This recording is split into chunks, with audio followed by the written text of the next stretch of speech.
ಗೌಂಡಿ ಸಂಘದ ವತಿಯಿಂದ ವಿಶ್ವ ಕಾರ್ಮಿಕರ ದಿನಾಚರಣೆ.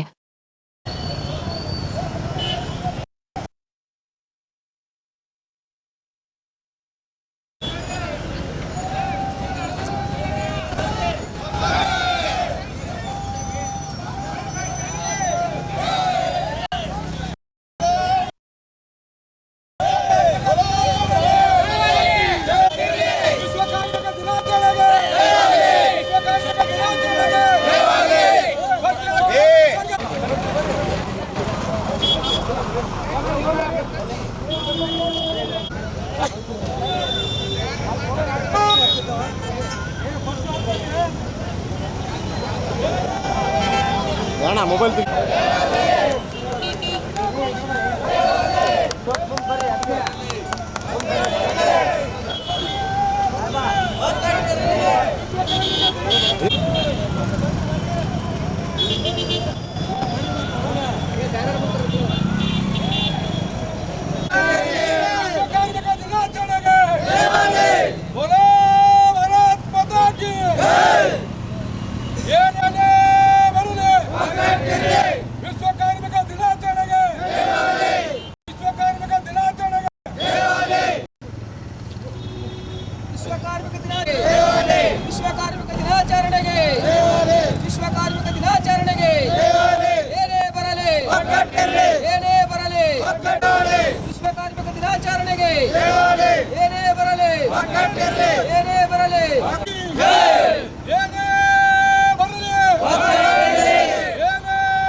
ಕಾರ್ಮಿಕ ದಿನಾಚರಣೆ ಅಂಗವಾಗಿ ನಮ್ಮ ಕಟ್ಟಡ ಕಾರ್ಮಿಕ ಗೌಡಿ ಮೇಸ್ತ್ರಿಗಳ ವತಿಯಿಂದ ಇವತ್ತು ಪಾದಯಾತ್ರೆಯನ್ನು ಹಮ್ಮಿಕೊಳ್ಳಲಾಗಿದ್ದು, ಕಟ್ಟಡ ಕಾರ್ಮಿಕ ಸಂಘದ ಆಫೀಸಿನಿಂದ ಮೆರವಣಿಗೆ ಪ್ರಾರಂಭವಾಗಿ ಗಾಂಧಿ ಸರ್ಕಲ್ಲು, ಬಸವೇಶ್ವರ ಸರ್ಕಲ್ಲು, ಆಮೇಲೆ ತಾಂಗಾಕೋಟು ನೇರವಾಗಿ ಪುಟ್ಟರಾಜ ಪುಟ್ಟಳಿ ಮಾರ್ಪಣೆ ಮಾಡುವ ಮುಖಾಂತರ ಪಂಚಾಕ್ಷರ ಬಡದಲ್ಲಿ ನಮ್ಮ ಒಂದು ಕಾರ್ಯಕ್ರಮವನ್ನು ಹಮ್ಮಿಕೊಳ್ಳಲಾಗಿದೆ.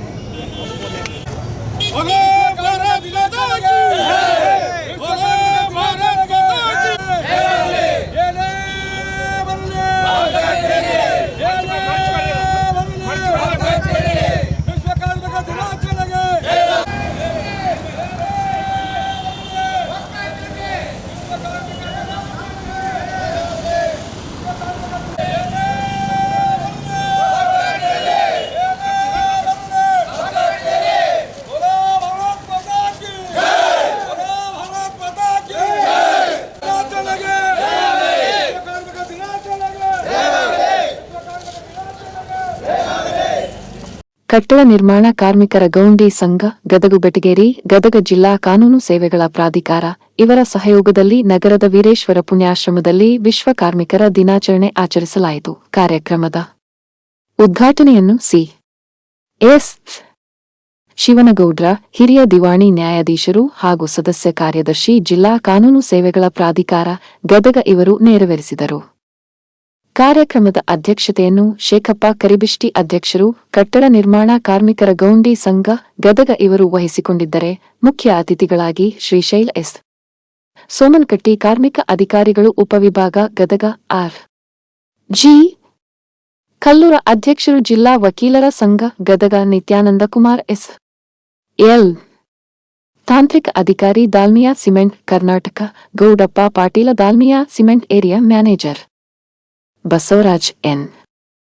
ಮಲ್ಲಣ್ಣವರ ಅಧ್ಯಕ್ಷರು, consulting civil engineer association Gadag ಐಎನ್. ಕೊಪ್ಪಳ ಕಾರ್ಯದರ್ಶಿ, consultant civil engineer association Gadag ಆಗಮಿಸಿದ್ದರು. ವಿಶೇಷ ಆಹ್ವಾನಿತರಾಗಿ ಉಮೇಶ್ ಎಸ್. ಹುಲ್ಲಣ್ಣವರ ಕಾರ್ಮಿಕ ನಿರೀಕ್ಷಕರು, ಕುಮಾರಿ ಸುಷ್ಮಾ ಕಾರ್ಮಿಕ ನಿರೀಕ್ಷಕರು 2ನೇ ವೃತ್ತ ಗದಗ ಎಂ. ಸಿ. ಐಲಿ ಹಿರಿಯ civil engineer A P. Kotegowda M. S.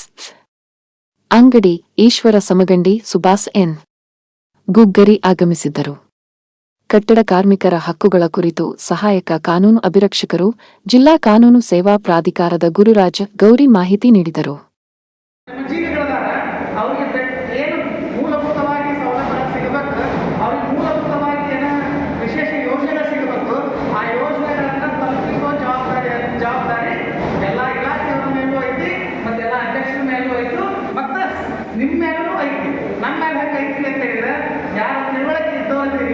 ಅವರು ತಿಳುವಳಿಕೆ ಇರಲಾರ್ದಂಥ ಸಾಕಷ್ಟು ಕಾರ್ಮಿಕ ಬಂಧುಗಳಿದಾರ, ಅವರಿಗೆ ಆ ವಿಷಯವನ್ನು ಮುಟ್ಟಿಸ್ಬೇಕು.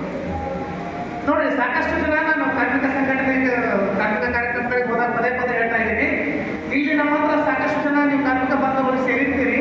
ಆದ್ರೆ ನಾನು ಕೆಲಸದ ಸಂದರ್ಭದೊಳಗೆ ಸಾಕಷ್ಟು ಸೈಟ್ಗಳಿಗೆಲ್ಲ ವಿಸಿಟ್ ಮಾಡಿದಾಗ ನೋಡಿದ್ವಿ, ಎಷ್ಟೋ ಜನರಿಗೆ ಇನ್ನೂ ಕಾರ್ಮಿಕ ಕಾರ್ಡ್ಗಳಿಲ್ಲ, ಸೌಲಭ್ಯಗಳಿಲ್ಲ, ಅವ್ರಿಗಿಂತ ಯೋಜನೆಗಳನ್ನ ಒಂದು ಗೊತ್ತೇ ಇಲ್ಲ.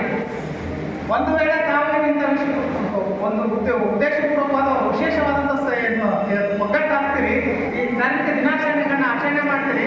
ಇಂಥ ಸಂದರ್ಭದೊಳಗೆ ನೀವು ಒಂದು ಧ್ಯೇಯ ಮಾಡಬೇಕು, ಯಾರು ನನ್ನ ಬಂಧುಗಳದಾರ ಅಥವಾ ನನ್ನ ಅಣ್ಣ ತಮ್ಮಗಳಿದಾರ, ಯಾರು ದುಡಿಯೋರದಾರ, ಅವರಿಗೂ ಸಹಿತ ಇಂಥ ಯೋಜನೆಗಳಿರ್ತಾವು, ಅವರು ಏನು ಸಮಸ್ಯೆಗಳದಾವು ಅವುಗಳಿಗೂ ಸಹಿತ ನಾನು ಭಾಗಿಯಾಗಿ ಅವರಿಗೆ ನೆರವು ಕೊಡ್ತೀನಿ ಅನ್ನೋ ಇವತ್ತು ತಾವೇನಾದರೂ ಒಂದು ಧ್ಯೇಯವನ್ನು ಮಾಡಿದ್ರೆ ಆ ಈ ಕಾರ್ಯಕ್ರಮ ದಿನಾಚರಣೆ ಏನು ಉದ್ದೇಶ ಐತಿ ಅದು ಸದುಪಯೋಗ ಆಗುತ್ತೆ ಅಂತ ನನ್ನ ಅಭಿಪ್ರಾಯ. ನೋಡಿ, ಕಾರ್ಮಿಕರಿಗಾಗಿ ಸಾಕಷ್ಟು ವಿಶೇಷ ಯೋಜನೆಗಳದಾವು, ಸಾಕಷ್ಟು ಕಾರ್ಯಕ್ರಮಗಳದಾವು, ಸಾಕಷ್ಟು ಪ್ರಮಾಣದೊಳಗೆ ಅವ್ರಿಗೆ ನೆರವು ಕೊಡುವಂಥ ಯೋಜನೆಗಳದಾವು, ಕಾರ್ಮಿಕ ಇಲಾಖೆಯಿಂದನೂ ಅದಾವು, ಹೊರಗಡೆನೂ ಅದಾವು. ನನಗೆ ಲಾಸ್ಟ್ ಟೈಮ್ ಒಂದು ಕಾರ್ಯಕ್ರಮಕ್ಕೆ ನಾವು ಹೋದಾಗ ಒಂದು ಮನವಿ ಬಂದಿತ್ತು. ಏನಂತ ಹೇಳಿದ್ರೆ, ಈ ಕಟ್ಟಡ ಕಾರ್ಮಿಕರು ಏನು ಕೆಲಸ ಮಾಡಿರ್ತಾರ ಆ ಸಂದರ್ಭದೊಳಗೆ ಸಾವನ್ನಪ್ಪಿದ್ರೆ ಅಥವಾ ಅಂದರೆ ಏನಾದರೂ ಅನಾನುಕೂಲಗಳಾದ್ರೆ, ಕೈ ಕಾಲು ಊನಾದ್ರೆ ಸದ್ಯಕ್ಕೆ ನಾವು ಸ್ಪಂದನೆ ಮಾಡಿಬಿಡ್ತೀವಿ. ನಂತರ ಅವ್ರ ಲೈಫ್ ಅಥವಾ ಅವ್ರ ಲೈಫ್ ಲೀಡ್ ಮಾಡ್ಬೇಕಾದ್ರೆ ಅವ್ರ ಲೀಗಲ್ ಹೇರ್ಸ್ ಅದಾರ, ಅವರೆಲ್ಲ ಭಾಳ ಪ್ರಾಬ್ಲಮ್ಗಳು ಸಿಗ್ತಾರೆ. ಅದಕ್ಕೆ ಏನಾದ್ರು ಪರ್ಮನೆಂಟ್ ಸೊಲ್ಯೂಷನ್ ಬೇಕು ಅಂತ ಹೇಳಿದ್ರು. ಅವರು ಮೇ ಬಿ ನನ್ನ ಹತ್ರ ಬಂದಿದ್ರು ಅಧ್ಯಕ್ಷರು, ಕಾರ್ಮಿಕ ಕಲ್ಯಾಣ ಸಂಘ ಅಂತ ಅವರು ರಚನೆ ಮಾಡ್ಕೊಂಡಾರ. ಈಗ ಅವ್ರ ಹತ್ರ ಬಂದಾಗ ಅವ್ರಿಗೆ ನಾನು ಸಾಕಷ್ಟು ಇನ್ಶೂರೆನ್ಸ್ ಕಂಪನಿಯವ್ರ ಜೊತೆಗೆ ಮಾತಾಡಿದಾಗ ಇನ್ಶೂರೆನ್ಸ್ ಕಂಪನಿಯವರು ಈ ವೈಯಕ್ತಿಕವಾಗಿ ನಾನು ₹10 ₹5 ನೀವು ಅವ್ರಿಗೆ ಮತ್ತೆ ಮುಗಿಸ್ಕೊಂಡ್ಮೇಲೆ ನಾನು ಇನ್ಶೂರೆನ್ಸ್ ಅಂತ ಕ್ಲೇಮ್ ಮಾಡಿಕೊಡ್ತೀರಿ. ಅಂದರೆ ಕಾರ್ಮಿಕ ಸಂಘದೊಳಗಿರುವಂಥ ಎಲ್ಲ ಕಾರ್ಮಿಕರಿಗೂ ಸಹಿತ ಆ ಏನು ನಿಮಗೆ ಬೈಂಡಿಂಗ್ ಐತಿ ಅದು ಮಾಡ್ಕೊಳ್ಳೋಕೆ ಸಾಧ್ಯ ಐತಿ ಅಂತ ಕೇಳಿದ್ವಿ ನಾವು. ಅವರು ಮತ್ತೆ ವಿಶೇಷವಾಗಿ ಒಂದು ಪರ್ಮಿಷನ್ ತೊಗೋಬೇಕು ಸರ, ತೊಗೊಂಡ್ಮೇಲೆ ನಾವು ಮಾಡ್ಬೋದು ಅಂತ ಹೇಳಿದ್ರು. ಅದು ಯಶಸ್ವಿನೂ ಆಯಿತು.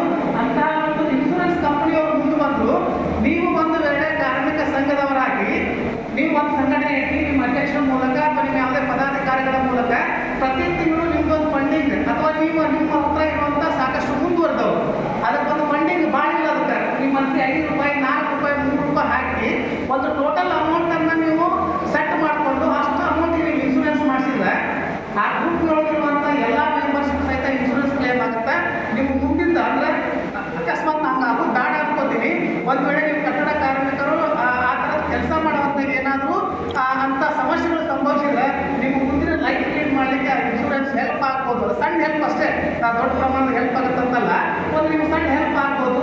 ಅಂತ ಒಂದು ಯೋಜನೆಯನ್ನು ಸಹಿತ ಈ ಸರ್ ಹತ್ರ ಕೇಳ್ಕೊತೀನಿ, ಅಧ್ಯಕ್ಷ ಹತ್ರ ಕೇಳ್ಕೊತೀನಿ. ಅಂತ ಒಂದು ಯೋಜನೆಯನ್ನು ಸಹಿತ ನಿಮ್ಮ ಕಟ್ಟಡ ಕಾರ್ಮಿಕರು ನಿಮ್ಮ ಸಂಘಕ್ಕೂ ನೀವು ಅನ್ವಯಿಸ್ಕೊಡಿ ಅನ್ನೋದು ನಮ್ಮ ಕೂತ್ಕೊಂಡು ಇದೊಂದು ಹಬ್ಬದ ರೀತಿ ಒಳಗೆ ಆಚರಣೆ ಮಾಡುವಂಥದ್ದು.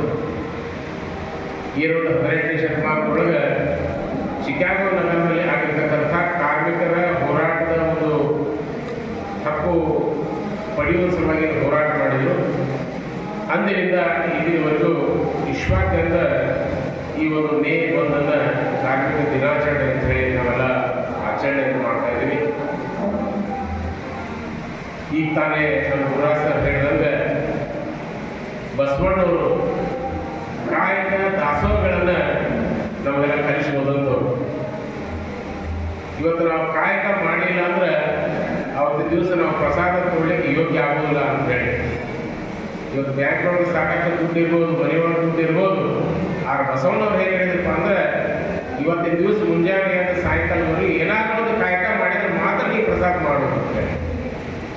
ಹಂಗೆ ಇವತ್ತು ಆ ಬಸವಣ್ಣವರೊಂದು ಏನು ಬೋಧನೆ ಐತಿ, ವಚನ ಐತಿ, ಅದನ್ನೇನಾದರೂ ಅಚ್ಚುಕಟ್ಟಾಗಿ ಜೀವನದೊಳಗೆ ಅಳವಡಿಸ್ಕೊಂಡವ್ರು ಯಾರಾದರೂ ಅದಾಗಂದ್ರೆ ಆ ಎಲ್ಲ ಕಾರ್ಮಿಕ ಬಂಧುಗಳು ನೀವೆಲ್ಲ ಅದೇ ಅಂತ ಹೇಳಿ ಮಾಡ್ತೀವಿ. ಯಾಕಂದ್ರೆ ಇವತ್ತು ಕೆಲಸ ಮಾಡಬೇಕು, ಊಟ ಮಾಡಬೇಕು. ಹಾಗೆಯೇ ದಾಸೋಹ ಅಂತಂದ್ರೆ ನಮ್ಮ ಜೊತೆ ಕೆಲಸ ಮಾಡುವಂಥ ಕಾರ್ಮಿಕರಿಗೆ ಅವರು ಕೂಡ ಬರುವಂಥ ಅನ್ನವನ್ನು ನೀಡುವಂಥ, ಕೆಲಸವನ್ನು ನೀಡುವಂಥ ಅವಕಾಶವನ್ನು ಕಲ್ಪಿಸಿರುವಂಥ ಕೆಲಸವನ್ನು ನೀವೆಲ್ಲ ಮಾಡ್ತೇವೆ. ಹೀಗಾಗಿ ಕಾಯಕ ದಾಸೋಹಗಳನ್ನು ನೀವು ಜೀವನದೊಳಗೆ ಹಾಸುವಕ್ಕಾಗಿ ನೀವು ಮಾಡ್ಕೊಂಡು ಬಂದಿರುವಂಥದ್ದು. ಹಾಗೆಯೇ ನಮ್ಮ ಕೆಲಸದೊಳಗೆ ಶಿಸ್ತು ಮತ್ತು ಬದ್ಧತೆಯನ್ನು ಕೂಡ ನಾವು ಅಳವಡಿಸ್ಕೊಳ್ಬೇಕು. ಸಮಯ ಪ್ರಜ್ಞೆಯನ್ನು ಕೂಡ ಅಳವಡಿಸ್ಕೊಳ್ಬೇಕು. ಅಂದಾಗ ಜೊತೆಗೆ ಒಂದಿಷ್ಟು ಕೌಶಲ್ಯವನ್ನು ಕೂಡ ನಾವು ನಮ್ಮ ಕೆಲಸದೊಳಗೆ ಅಳವಡಿಸ್ಕೊಳ್ಬೇಕು. ಅಂದಾಗ ನಾವು ಮಾಡುವಂಥ ಒಂದು ಕೆಲಸ ಏನೈತಿ ಅದು ಜನರ ಒಂದು ಮೆಚ್ಚುಗೆಯನ್ನು ಪಡೆಯಲಿಕ್ಕೆ ಸಾಧ್ಯ ಆಗ್ತದೆ ಎನ್ನುವಂಥ ಮಾತು. ಪ್ರತಿ ವರ್ಷ ಯಾರು ಬರ್ತಾರೋ ನಾವೊಂದು ಕಾರ್ಮಿಕ ದಿನಾಚರಣೆ ಗೌಡಿ ಕಾರ್ಮಿಕ ಸಂಘದೊಳಗೆ ಕಾಯಂ ಇರ್ತೀವಿ. ನಾವು ಯಾವುದೇ ಕೆಲಸ ಇದ್ದರೂ ಅಧ್ಯಕ್ಷರು ಕಮಿಟಿಯವರು ಮೊದಲು ಬೇರೆ ಇದ್ದರು, ಯಾರೇ ಇದ್ದರೂ ಕೂಡ ಭಾಳ ಪ್ರೀತಿಯಿಂದ ಆತ್ಮೀಯತೆಯಿಂದ ಆ ಒಂದು ಕಾರ್ಯಕ್ರಮವನ್ನು ನಾವು ಹಂಚ್ಕೊಳ್ತೀವಿ.